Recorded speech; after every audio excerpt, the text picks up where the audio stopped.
Oi, cheguei. Hoje eu vou te contar a história verdadeira da órfã. Acho que você já viu pelo título, mas é uma história muito mais bizarra do que você acha. Eu, quando li, eu fiquei tipo... Você já imaginou, por exemplo, a sua mãe te prender dentro de uma jaula de ferro no porão e deixar você lá, tipo assim... Porque isso aconteceu com duas crianças, uma de 8 e uma de 10 anos. Mas enfim, já pega a sua pipoca, prepara seu miojo e vamos pra esse vídeo.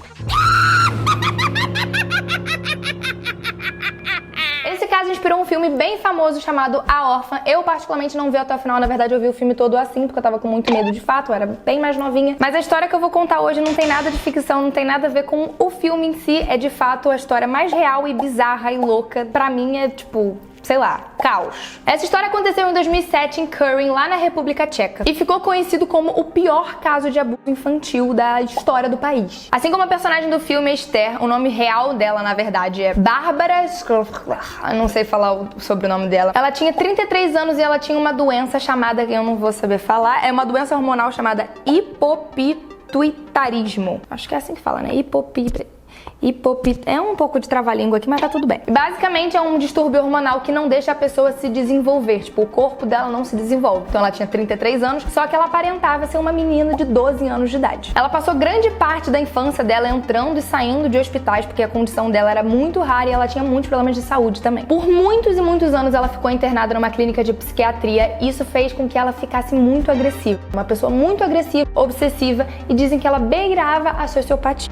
Mas vocês vão entender por que de fato beirava. É que vocês não estão entendendo o nível dessa história e o que essa mulher fez. E uma das coisas que ela mais fazia era usar essa condição dela a favor dela, fingindo que ela tinha de fato 12 anos de idade e de fato era uma criança. E aos 18 anos de idade ela fugiu e conheceu duas irmãs. E aí tudo que tava indo pra frente começou a ir pra trás e a história toda vai começar agora. Essas duas irmãs eram a Katerina Mauerova e a Klara Mauerova. A Klara era a mais velha e a Katerina mais nova. E pra vocês conseguirem entender tudo o que aconteceu e que vai acontecer, vocês precisam saber mais sobre essas duas irmãs. Então eu vou te explicar um pouco. A Klara, que era a irmã mais velha, ela tinha muitos problemas psicológicos também. Ela acreditava que ela estava destinada a servir a Deus. Ela tinha tipo uma missão na Terra de servir a Deus. E a irmã dela, Katarina, que era 7 anos mais nova, também tinha alguns problemas psicológicos. Enfim, duas pessoas com muitos problemas psicológicos que vão se unir com outra pessoa com problema psicológico e vai dar um rolê muito tenso. E, inclusive, dentro do colégio, os professores avisavam aos pais que, enfim, elas tinham uns comportamentos muito esquisitos, enfim, tinha umas coisas meio estranhas acontecendo. E eles também falavam que elas tinham a possibilidade de ter alguns distúrbios esquizofrênicos.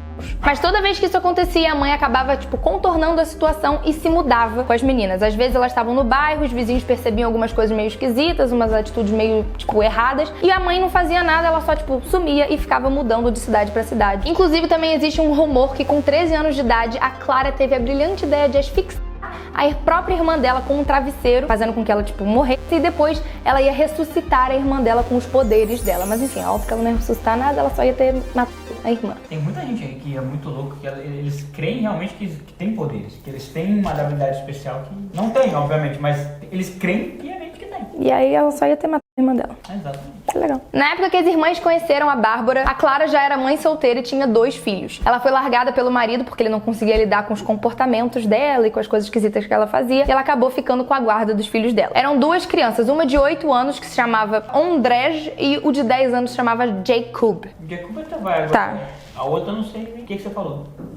Ondrej. Aparentemente a Klara era uma boa mãe e amava muito seus filhos, mesmo com os problemas psicológicos. Elas nunca, tipo, eram agressivas, tanto a Klara quanto a Katarina, com o sobrinho e com os filhos. A Katerina, que era a irmã mais nova, conheceu a Bárbara na faculdade.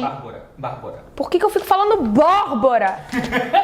A Bárbara. A Bárbara. A Katerina, que era a irmã mais nova, conheceu a Bárbara na faculdade e pouco tempo depois elas viraram amigas. 2 pessoas loucas juntas viveram uma amizade. Ei, felizes. Enfim, ela e a irmã moravam juntas na mansão que elas herdaram da família. Quando elas perderam os pais, elas ficaram lá naquela mansão. E não se sabe Deus como, porquê, ou como aconteceu, de que forma ocorreu. A Bárbara começou a morar junto na casa das duas. Tipo, ela se mudou pra casa das irmãs. A personalidade das duas irmãs já não era lá essa coisa boa. E com esse ser divino morando junto, ficou bem pior. Ela conseguiu aflorar o pior lado das duas irmãs, o que, enfim, vai ser bem tenso. Aos poucos, ela conseguiu ir moldando as irmãs de acordo com o que ela queria, com a vontade dela, e como ela sabia que as irmãs eram envolvidas com essa questão religiosa e tal, ela introduziu uma seita chamada Movimento Graal. E aí, depois dessa seita, gente, aí só deu tudo errado. Com os dias se passando, elas 3 morando juntos na mesma casa, a Bárbara conseguiu fazer com que elas, de fato, enlouquecessem. Elas pararam de tomar banho, tipo assim, dane-se banho, não vai ter mais banho, rasparam a cabeça cabeça, tipo, por completo. Começaram a só vestir roupa suja, tipo, elas não tomavam banho, não trocavam de roupa, elas só ficavam vestindo roupa suja. Eles ficaram doidos. Na convivência com as irmãs, a Bárbara começou a, tipo, agir como uma criança. Em alguns momentos ela agia, de fato, como uma mulher de 33 anos de idade. Em alguns momentos ela se colocava como uma criança, tipo, de 12 anos. E começou a sentir muito ciúme dos filhos da Clara. Tipo, ela tinha ciúme deles e ela queria afastar a Clara dos próprios filhos dela, porque eles recebiam mais atenção do que ela. Você vê que a cabeça já não tava boa, né? Tipo... E aí ela começou a fazer várias coisas erradas dentro da casa pra botar a culpa nos meninos. Tipo, ela jogava prato no chão pra quebrar e falava: olha o que seus filhos estão fazendo, eles quebraram um prato. Uma pessoa um pouco desequilibrada, digamos. A relação da Clara com os filhos começou a de fato ficar ruim e ela começou a pedir ajuda, tipo, meu Deus, querida Bárbara, o que eu faço com os meus filhos? Ela pediu ajuda, um conselho de fato pra pessoa que tava tentando afastar os dois. E olha o que a bendita da Bárbara resolveu dizer. Ela teve a brilhante ideia de comprar uma jaula e a Clara, como já não tava batendo bem, falou: tá bom, vamos comprar uma jaula pra botar meus filhos então. Uma jaula. E essa jaula ia ficar no porão. Os meninos iam parar de viver na casa normalmente e iam ficar dentro de uma jaula no porão.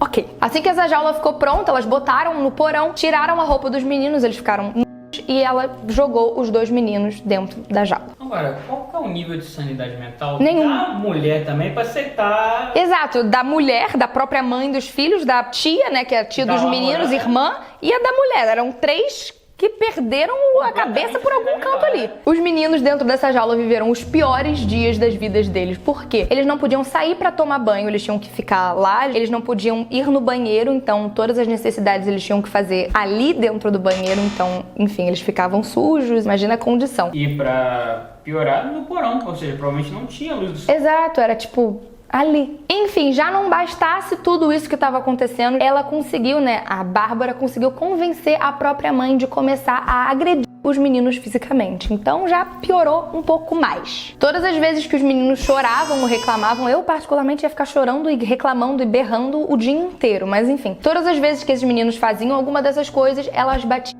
muito neles. Tipo assim, não era pouco não. E não só batiam, como davam choque elétrico, queimavam os meninos com, tipo, sabe, ponta de cigarro, tipo, com a bituca do cigarro. E isso aqui eu achei muito bizarro, porque isso aqui é uma técnica de tortura real, tipo, de pegar a cabeça da pessoa e afundar na água e ficar voltando, tipo, indo e voltando com a cabeça da pessoa. Sendo que ela tava fazendo isso com os próprios filhos dela, usando uma técnica de tortura pra torturar os próprios filhos. E a tia lá só assistindo. Não, e a tia fazendo, era a mãe, era as duas.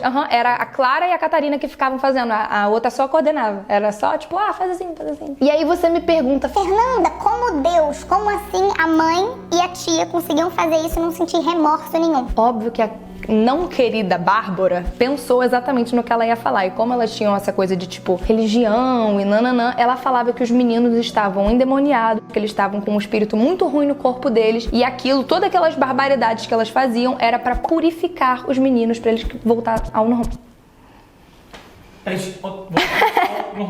Pra eles voltarem ao normal. Porque agora vai ficar tenso. Agora, de fato, se não tem estômago pra nada, é o próximo vídeo. A partir de certo tempo, de certo ponto, a Bárbara resolveu que era uma boa ideia. Tipo assim, eles estavam dentro da grade, né? Ela puxava ou o braço ou a perna dos meninos entre as barras de ferro, cortava a pele dos meninos, tanto do braço quanto da perna, e comia. Imagina a sua mãe comendo uma parte do seu braço ou da sua perna. Era exatamente isso que estava acontecendo. Enfim, sem comentar, sei lá.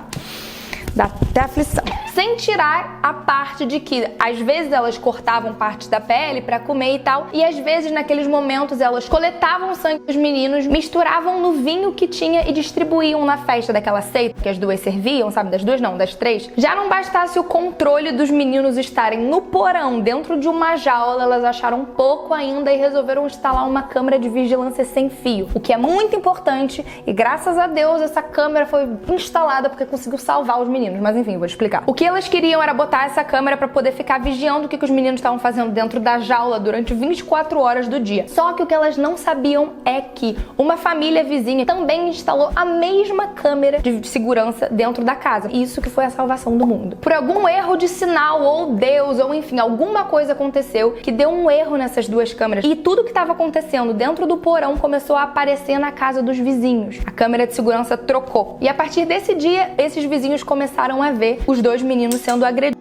e torturados todos os dias. Eles não estavam entendendo o que estava acontecendo. Eles estavam tipo, gente, o que é isso? O que tá acontecendo? E não faziam ideia de que esses dois meninos estavam, tipo, na casa do lado. Só em maio de 2007 que eles conseguiram entender o que estava acontecendo. Eles chamaram a polícia. E aí, enfim, salvação. Quando a polícia chegou na casa, as irmãs estavam completamente fora de si, tipo, gritando, não querendo deixar os policiais entrarem. Só que eles conseguiram conter, elas foram amarradas e... Amarradas não. Elas foram algemadas e colocadas na viatura. E eles conseguiram entrar dentro da casa e ver toda a loucura que acontecia ali dentro. A jaula de ferro estava trancada e os dois meninos estavam cheios de ferida, tipo, pelo corpo inteiro e com vários sinais de desidratação. Quando os policiais chegaram, um dos meninos estava desmaiado e o outro estava em estado de choque. Só que aí que vem a pior parte de como essa mulher é um monstro, literalmente. Perto da jaula, tipo, parada do lado da jaula, tinha uma menininha segurando um bichinho de pelúcia, tipo, com uma cara de medo, tipo, o que tá acontecendo? Meu Deus, como assim? Não. Sou mais uma vítima. Correu até os policiais e foi pedir socorro e disse que o nome dela era Anica e ela tinha 12 anos de idade e era filha adotiva da Clara. Os policiais não deram muita importância, falaram, putz, a menina tá bem, graças a Deus, não tá com nenhum sinal de ferimento, e deixaram ela ficar ali.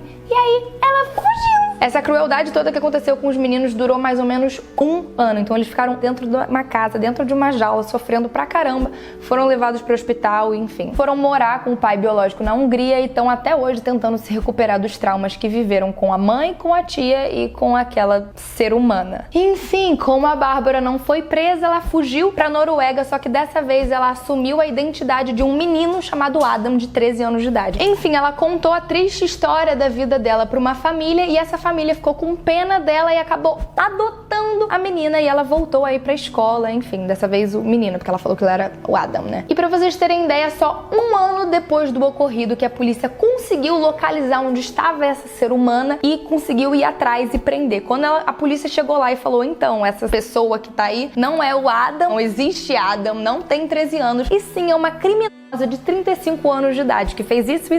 Imagina, gente. Ela foi levada de novo para a República Tcheca para ser julgada com as duas irmãs, a Clara e com a Catarina. E as duas alegaram que, na verdade, a Bárbara, ela fez uma lavagem cerebral na cabeça delas, que elas nunca fariam isso com os sobrinhos e com a filha, mas enfim, né? Fez, né? Em março de 2009, o Tribunal Superior condenou a Clara a 9 anos numa instituição psiquiátrica e a Catarina a 8 anos numa instituição psiquiátrica também. Já a Bárbara, ela não foi presa, ela tá, tipo, numa instituição de criminosos com doenças mentais e ela também recebeu alguns medicamentos pra ela, tipo, desenvolver aquela doença que ela tinha e, de fato, aparentar a idade que ela de fato tem. Enfim, no final das contas, esse caso acabou sendo o pior caso de abuso infantil da República Tcheca. Enfim, eu acho que um dos maiores também do mundo, eu não sei se pode entrar nessa lista, mas Jesus, o que rolou naquela família, o que rolou com aquelas pessoas. Mas é isso, gente. Espero que vocês estejam gostando do especial de Halloween. Espero que vocês tenham gostado desse vídeo. Deem um like nesse vídeo, maratonem o canal Deixa Falar e mandem pros seus amigos também, porque, enfim, tá bem legal isso aqui. Minhas redes sociais vão estar aqui embaixo. Um beijo, fiquem com Deus. Fui!